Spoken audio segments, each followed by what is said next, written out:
Among all the watchers, one received a punishment so dark that Enoch described the place as a prison without light. Not a pit where many were gathered together. Not a chamber where the bound could hear one another breathe. Not a chained fellowship where the fallen could whisper across the silence to their own kind. For this one the Most High prepared a separate sentence. For this one the Most High lifted him out of the company of his brothers, and bore him away alone, through the cold air above an empty desert, and set him down in a place that the holy tongues would whisper of for ages afterward in a voice not above the breath. The place was called Dudiel. The name itself meant cauldron of God, and the cauldron was not made for water. The cauldron was made for him. His name was Azazel. And of all the names that came down out of the days before the flood, no name pressed harder upon the lips of the old peoples than that one. They did not say it lightly. The shepherds who pastured their flocks along the edges of certain wildernesses east of the Jordan would not say it at all when the sun was going down. The scribes who wrote it on parchment wrote it in a smaller letter than the words around it, as if shrinking the name on the page could lessen its weight when read aloud. The mothers who taught their children the names of the kings of the earth and the names of the rivers of paradise would skip across this one as a foot skips across a hot coal. Even the wind, the old people said, would change direction when the name was spoken near a certain ravine in the eastern wastelands.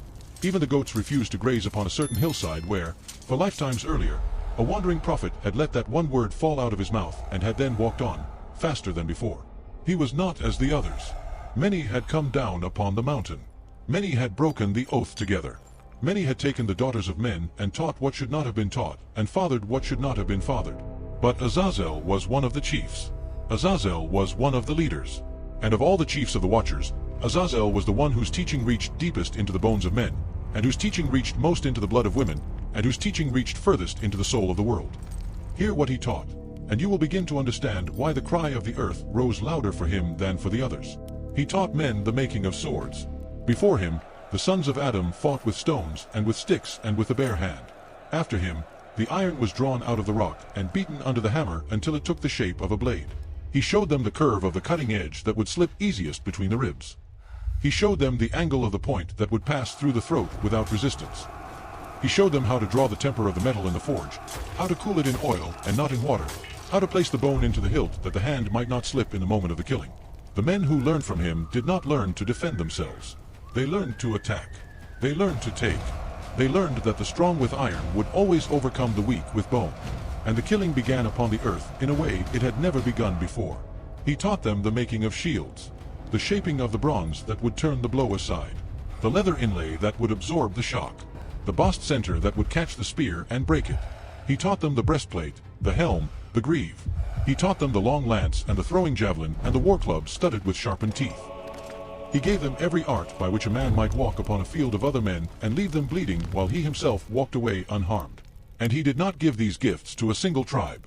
He gave them to every people, to every nation, to every coastline and every river valley, until the whole earth had learned how to make war upon itself. And it was not enough to teach the men. He turned to the women. He taught them the painting of the eyes, the shadowing of the lid with the ground stone of antimony, so that the gaze would seem deeper than it was, and stranger and more inviting.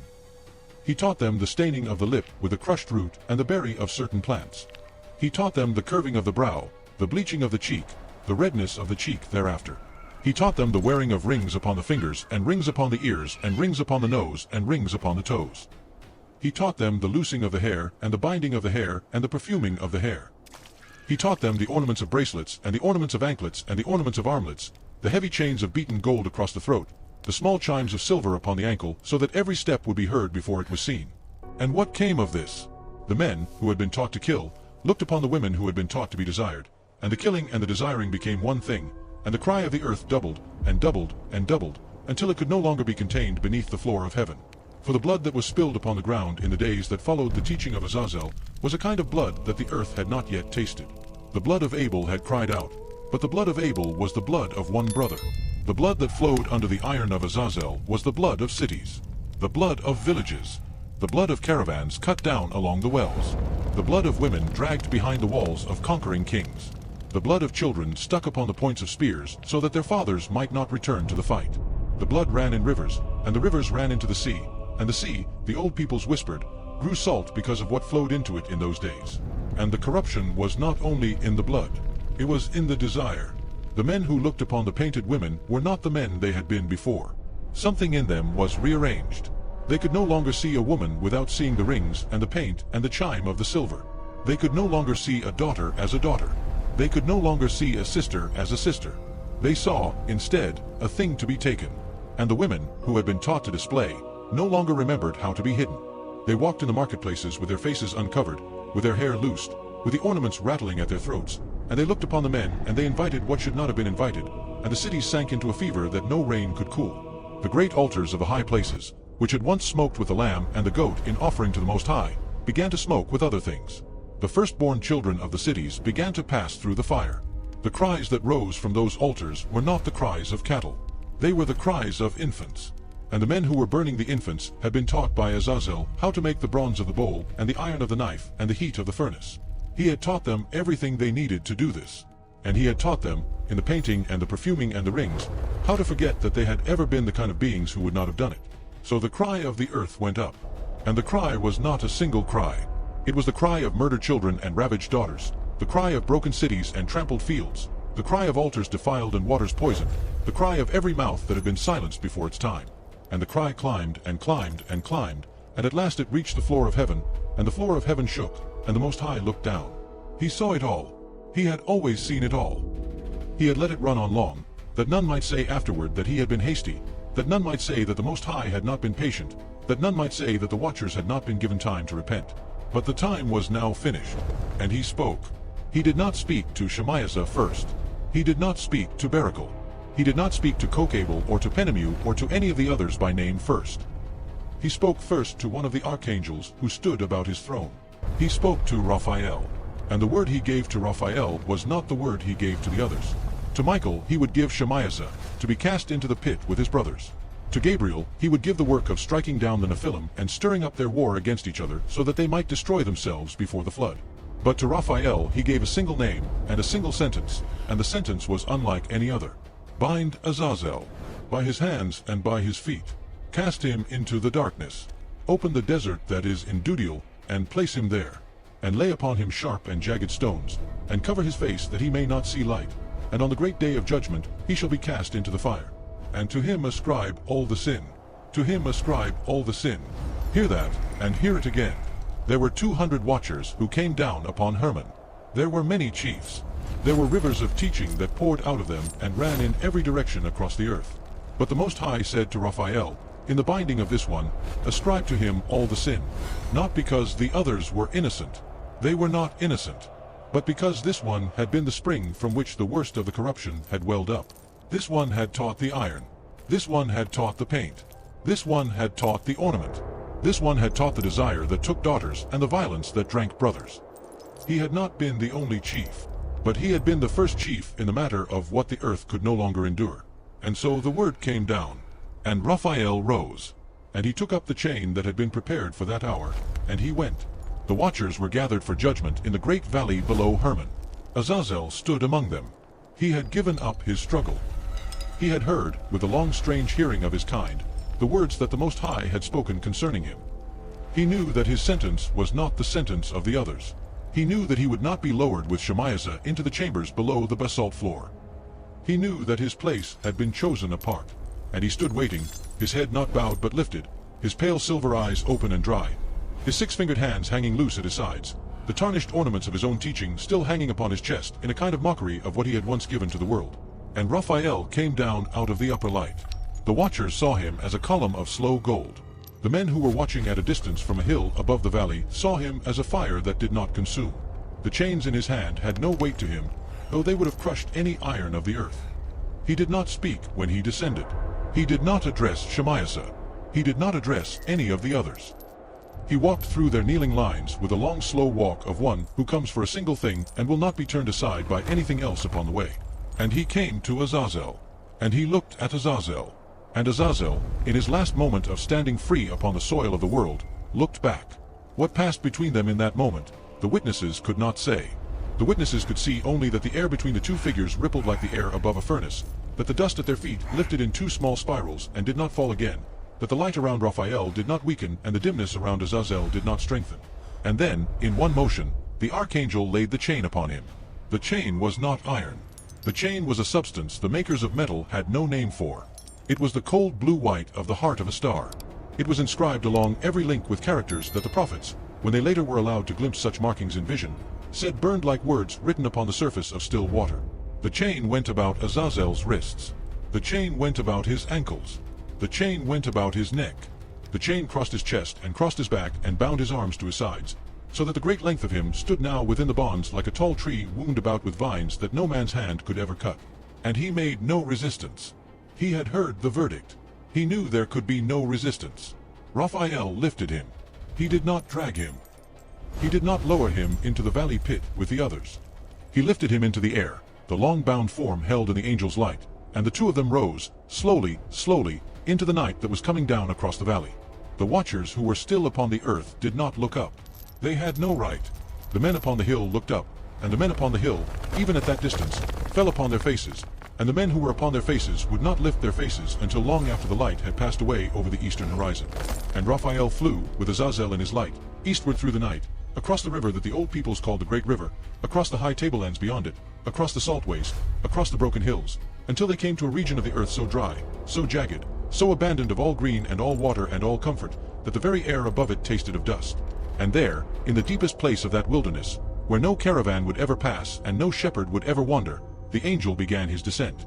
The desert of Dudiel lay at the bottom of a great cleft in the high tableland.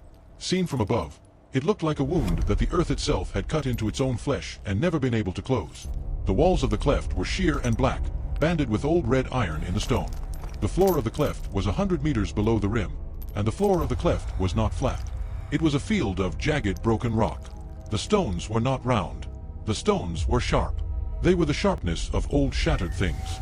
They stood in points and edges and ridges, every face of them gleaming faintly under the moon, every edge of them catching the angel's light as he came down between the walls of the canyon.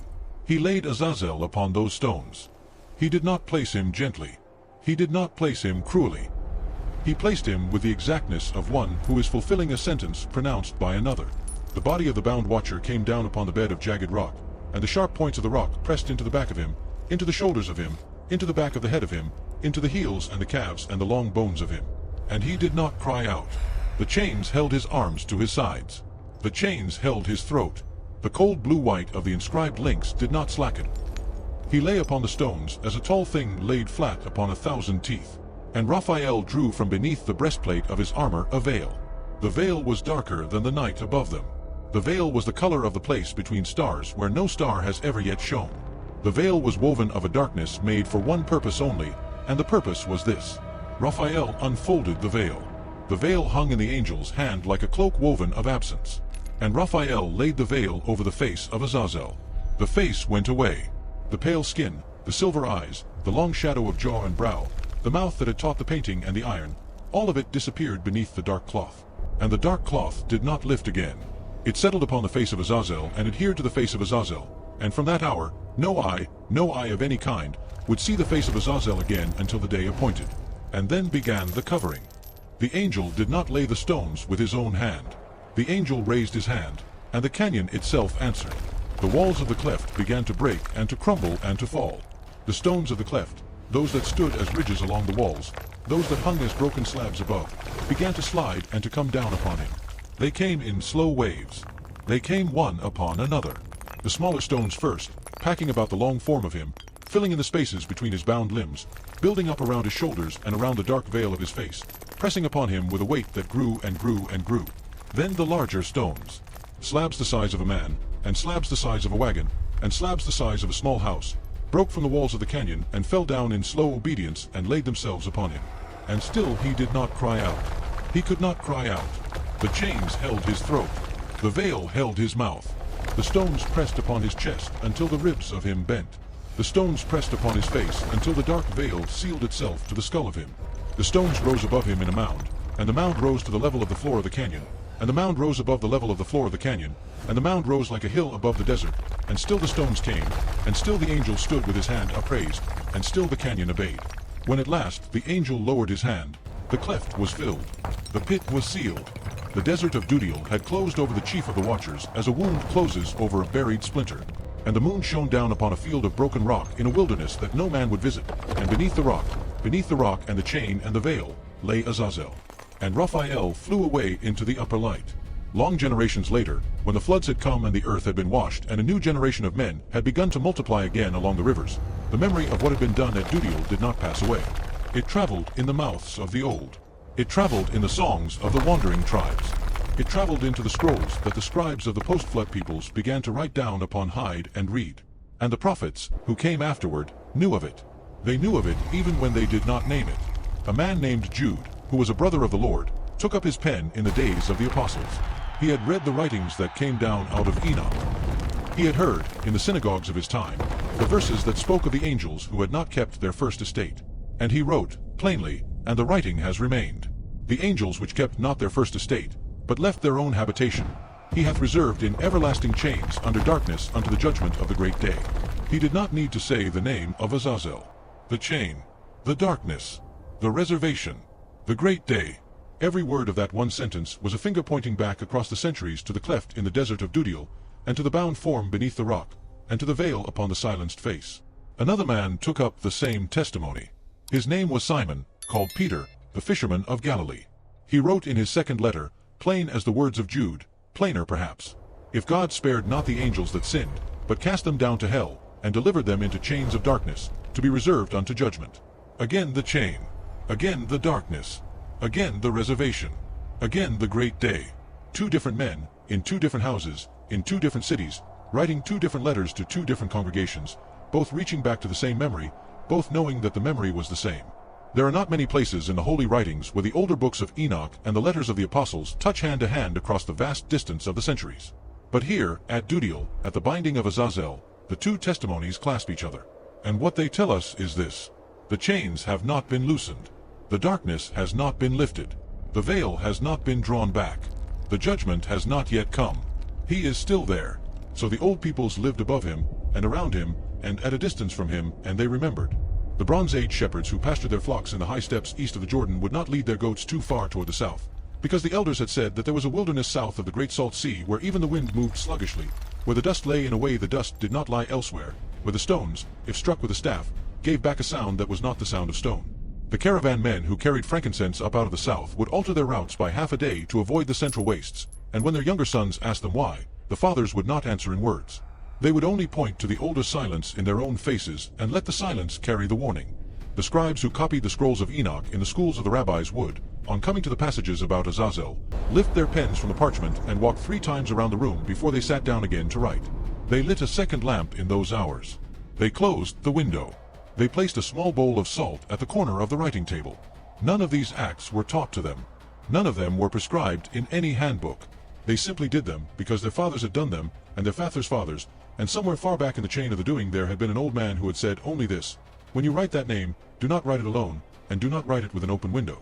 The desert nomads who crossed the eastern wastes carried small pouches of red ochre and gray ash, and at certain places on the trail, places that they recognized by no sign visible to a stranger, they would dismount, and they would take a pinch of the ochre and a pinch of the ash, and they would lay the pinches upon the ground in 2 small lines, and they would not say a word, and they would mount again and ride on. If a child of the tribe asked his father what those marks were for, the father would say only that the marks were a courtesy. A courtesy to whom, the child would ask. And the father would not answer. There were stories that came out of the desert in the late evenings, when the cooking fires were low and the goats were settled in for the night. Stories of a place where the rock had a wrongness to it, where the heat of the day did not give way to the cool of the night, where the smaller animals would not enter for any reason, where the older animals, the ones who had been alive long enough to remember, would refuse to be driven through. Stories of a hill that no map showed, of a hill that was not on the way to anywhere, of a hill that was made of broken rock piled higher than broken rock falls by itself, of a hill that stood alone in a flat place, of a hill that the older people, when asked, would say had always been there. Stories of a sound, not a sound of breath and not a sound of voice, that came from underneath that hill on certain nights when the moon was right. None of these were proofs. None of these were the kinds of testimony a court of men would call evidence. But the old peoples did not need the evidence of a court of men. The old peoples had a memory that was older than courts, older than laws, older even than the writing of names. And the memory said, he is there. He is bound. He is silent. He is not asleep. Do not pass too near. Do not say his name aloud. And what does he know, beneath the rock? The book of Enoch is not silent on this. The book tells us that the bound watchers, in their separate places, do not lose their consciousness. They are not dead. They are not unconscious. They are not given the mercy of forgetfulness. They lie in their chains and they know. They hear, after a fashion, the world above them. They hear, when the wind crosses the desert above Dudiel, the dim suggestion of the wind. They hear, when a generation passes and a new generation rises, the dim suggestion of the change. They hear, when prayers rise from the cities of men, the very faint echo of those prayers as the echo passes through the layers of the earth. And the prayers do not reach them. The prayers are not for them. The prayers are for the living. And the bound, in their darkness, know that no prayer has ever been addressed to them and that no prayer ever will be. The torment of this is not the torment of fire. Not yet. The fire is reserved for the great day. The torment is the torment of awareness without action. He cannot move. The chain holds his hands. He cannot see. The veil holds his eyes. He cannot speak. The stones hold his throat. He cannot escape. The walls of the canyon have come down upon him, and the canyon has been sealed. And he knows. He knows how long he has been there. He knows how many generations have walked above him. He knows how many empires have risen and fallen upon the slow surface of the world while he has lain motionless beneath. He knows that the iron that he taught is now everywhere upon the earth, in every smith's shop, in every soldier's belt, in every farmer's plow. He knows that the painting that he taught is now in every market, in every household, in every mirror. He knows that the ornament that he taught is now upon every wrist and every neck and every finger of every woman in every city. He knows that everything he gave to the earth is still here, multiplied 1,000 times, multiplied 10,000 times, woven into the fabric of human life so deeply that no man knows any longer that it ever came from anywhere. And he knows that he is alone. The other watchers have their company. They were buried together. They can sense one another, dimly, across the chains. Shemaiah can sense Barakel, and Barakel can sense Kokabel, and the rough company of the fallen has not been broken. But Azazel was set apart. The sentence given to him was given to him alone. The cauldron of Dudiel holds only one occupant. There is no whisper of a brother to comfort him. There is no movement of a fellow prisoner in the next chamber. There is only the rock, and the chain, and the veil, and the slow, slow centuries. And there is one thing more. He knows what is coming. The book of Enoch tells us, and Jude tells us, and Peter tells us, and all three speak with one voice. The chains will not hold him forever. They will hold him until the great day. The great day is not a day of release. The great day is a day of accounting. On that day the heavens will be shaken, and the earth will be split, and the deep places of the earth will be opened. The walls of the canyon that came down upon Azazel will rise. The stones piled upon him will be lifted. The veil drawn over his face will be torn away. The chains that have bound him through the slow centuries will be unlocked. And the long-bound form, the chief of the watchers, the one who taught the iron and the paint and the ornament, will be drawn forth out of his prison. And he will be drawn forth not into freedom. He will be drawn forth into the fire. The fire is not the fire of the smith's forge. It is not the fire of the high altar. It is not the fire of any man's lamp. It is the fire that was prepared from the foundation of the world for the devil and his angels. The fire that does not consume the substance of those it burns. The fire that does not allow the burning to come to an end. Into that fire he will be cast. Into that fire he will go forever. The chain that bound him at Dudiel will be broken only that a chain that cannot ever be broken may take its place. The veil that covered his face will be lifted only that he may see what awaits him with no veil between. The rock that covered his body will be rolled away only that he may stand once in the light of the throne and hear the sentence that will not be appealed. So you who walk above the earth, you who hear this and have ears to hear it, understand what is beneath you and around you and to the east of you. There is a wilderness in the world that few maps mark. There is a hill in that wilderness that few feet have climbed. There is a mound of broken rock that has stood there since before your fathers' fathers. And beneath the mound there is a chain. And beneath the chain there is a veil. And beneath the veil there is a face. And the face is the face of one who once stood in the upper light, and who chose the daughters of dust, and who taught the iron and the paint and the ornament and the killing and the desiring, and who lies now in the place prepared for him, awaiting the day. He is not a story to frighten children. He is not a myth to entertain the idle. He is not a metaphor for the evil in the heart of man, though the evil in the heart of man learned much from him. He is a being. He is a person. He is a chief among the fallen, bound under sharp and jagged stones in the desert of Dudiel, where the rock is wrong and the wind is sluggish and the smaller animals will not enter for any reason. And he is waiting. And the day is coming. Reverence the Most High who bound him. Reverence the angel who carried him. Reverence the word that pronounced his sentence. Walk softly upon the earth that covers him. And when the wind changes direction over a certain canyon east of the Salt Sea, do not say his name. Not even in jest. Not even in passing. Do not say it. He is listening.